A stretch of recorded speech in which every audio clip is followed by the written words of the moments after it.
We've always looked up at the moon, haven't we? That constant silent companion. We've imagined so much about it for, well, forever. It was a muse for poets, a guide for sailors, a canvas for our dreams. But now we're asking something much bigger. Can the moon truly become humanity's second cradle?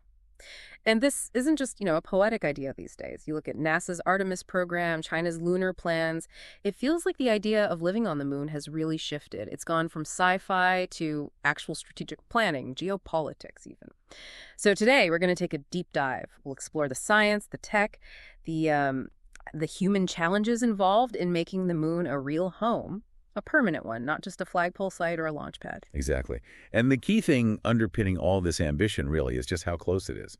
The moon, our nearest neighbor in space, only about 384,000 kilometers away.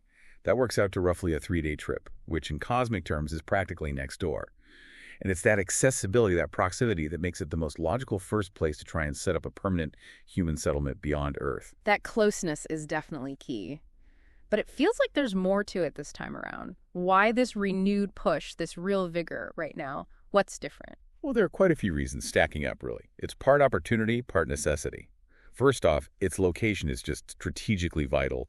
Think of the moon less as a destination and more as a staging post, a crucial one for missions heading further out to Mars and beyond. The gravity is much lower, only 1/6 of Earth's. That means launching stuff from the moon takes way less energy, less fuel. It could completely change the economics of deep space exploration, make Mars missions, actually feasible. Less fuel, easier launches. Right. And then there's the resource potential, which is huge. We now know there's significant water ice, especially in those permanently dark craters near the poles. And water isn't just for drinking. You can split it, electrolysis into oxygen to breathe and hydrogen for rocket fuel. It basically turns the moon into a cosmic refueling station. Okay, so water is huge. What else? Well, there's helium-3. It's rare on Earth, but seems relatively abundant in the lunar soil, baked in by the solar wind over billions of years. Some scientists think helium-3 could be a fuel for clean fusion power in the future. A long shot? Maybe, but potentially world-changing if it pans out. And then there's just the regolith itself, the moon dust. So we can use that as building material. So it's not just a stopping point. It could actually be like an industrial hub. Using local materials. Yeah. Launching from there saves energy compared to Earth, you were saying. Absolutely. The energy needed to climb out of Earth's gravity well is immense. It's the biggest hurdle for large payloads. Launching from the moon is just vastly more efficient. It means we could potentially assemble much larger spacecraft in lunar orbit, or even on the surface, things too big or complex to launch directly from Earth. It could really cut the cost and boost the frequency of missions deeper into space. Makes sense. And don't forget the science. From the moon's surface, you get incredible opportunities. Long-term astronomy, without Earth's fuzzy atmosphere or radio noise messing things up. Geological studies of a world mostly unchanged for billions of years. It's a unique lab, quiet and pristine, perfect for looking way out into the universe or understanding how the solar system formed. Okay, so the why seems clearer than ever, lots of drivers. But what about the who? How is this playing out internationally? Because we hear about big plans from different nations. Yeah, you're right. It's a really interesting mix right now. There's definitely intense competition, but also a surprising amount of cooperation, or at least plans for it.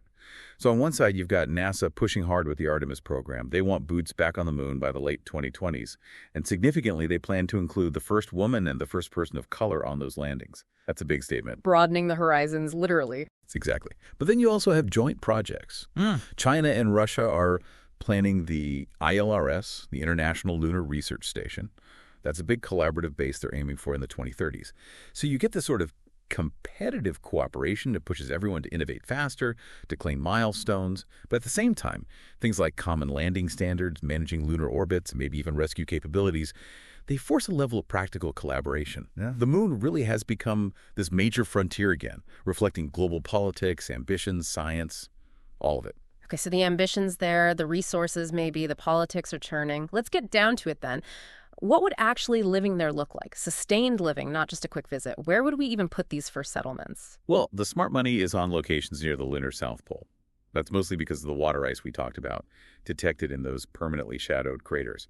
Water is it's the absolute baseline for self-sufficiency. As for the habitats themselves, they need serious protection. You'd likely build them partially underground or cover them heavily with regolith. That's essential shielding against space radiation, which is harsh without Earth's magnetic field and atmosphere, and also against micrometeorites, constant bombardment. Buried habitats. Sounds cozy. What about power, especially during that long lunar night? Yeah, the 14-day night is a challenge, so you'd probably see large solar arrays set up on ridges that get near constant sunlight. Or potentially, small modular nuclear reactors could provide steady power day and night. That's being seriously looked at. The scale of just the basic infrastructure sounds huge. Is this all government-led, or are private companies really stepping up with the tech? Oh, the private sector is crucial, absolutely vital. NASA, ESA, other agencies might set the grand vision, but it's often private companies that are developing the specific technologies needed to, make it real. NASA concepts, for example, talk about 3D printing habitats using regolith, literally using moon dust mixed with a binder to build structures layer by layer that drastically cuts down how much stuff you have to launch from Earth, which is incredibly expensive. Building with moon dust. Yeah. And we'll definitely see lots of autonomous robots doing the heavy lifting, construction, maintenance, prospecting. It minimizes risk for humans in that dangerous environment. You have groups like ESA and private firms like Icon in Texas working with NASA or Blue Origin. They're all developing concepts. Inflatable modules that pack small for launch, then expand, laser sintering to fuse regolith into solid blocks. Lots of innovation happening. It's called ISRU, in situ resource utilization, using what's there. Okay, so we can maybe build the structures, power them, use local resources. But what about the people inside? You mentioned the lower gravity. That sounds like a big deal for long-term health. It is. It's a major physiological challenge. Yeah. That 1/6 Earth gravity. Our bodies just aren't designed for it long-term. We know from astronauts on the ISS, even with exercise, that microgravity causes bone density loss, muscle atrophy. And on the moon, it's not 0G, but it's still very low. So we worry about similar effects over years or decades.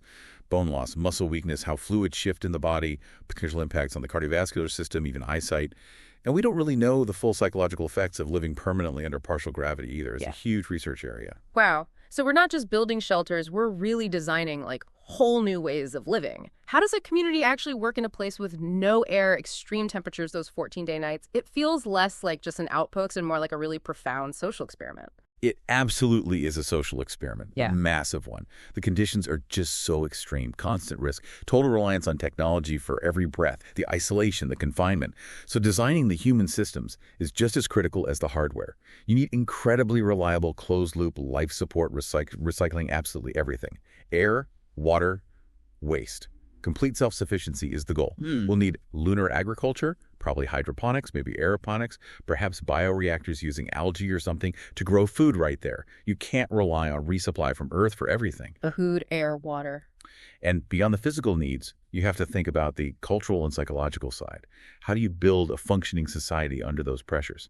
Dealing with isolation, potential conflicts in small multicultural crews living cheek by jowl for years.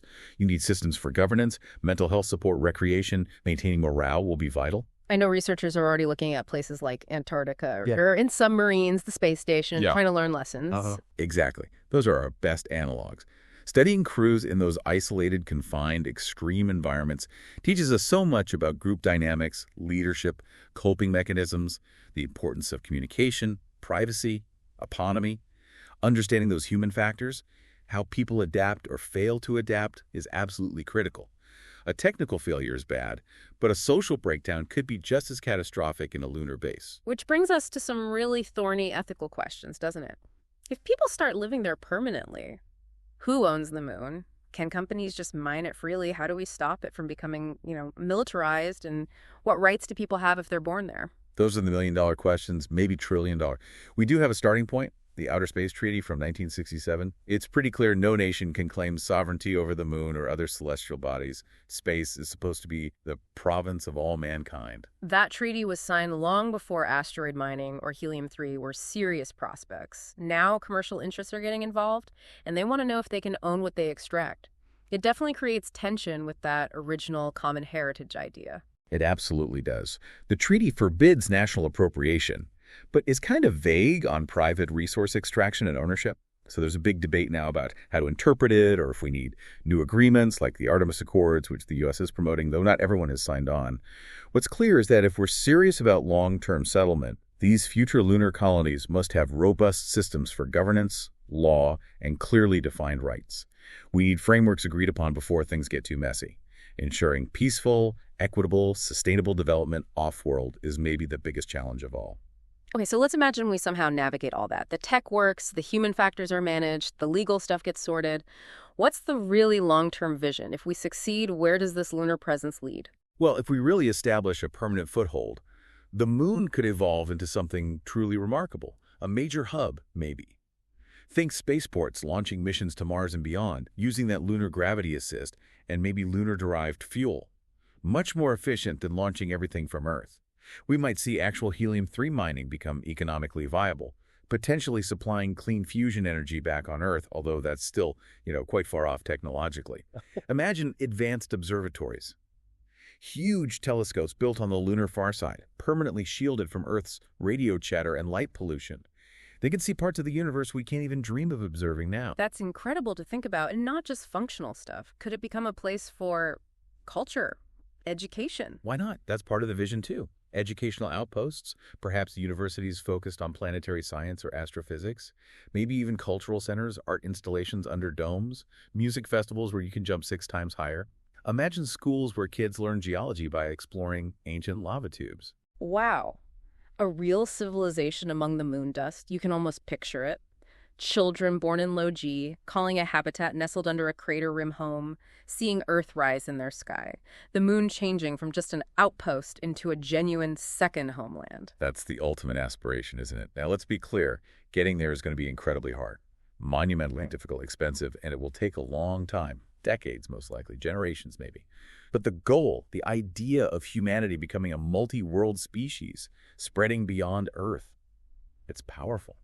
Taking it step by step, guided by science, learning as we go, that vision is what drives a lot of this. The moon has always held up that mirror to us, reflecting our dreams, our fears. But now we're talking about actually writing life onto its surface, not just leaving footprints. You can call it a kind of lunar exodus, but it's not about fleeing Earth. It's more like a profound expansion of what Earth even means, what home means, redefining our place, really. So, something for you to think about. The huge implications of that expansion and the possibility that maybe, just maybe, your next home address is already waiting up there for you, looking down from the night sky.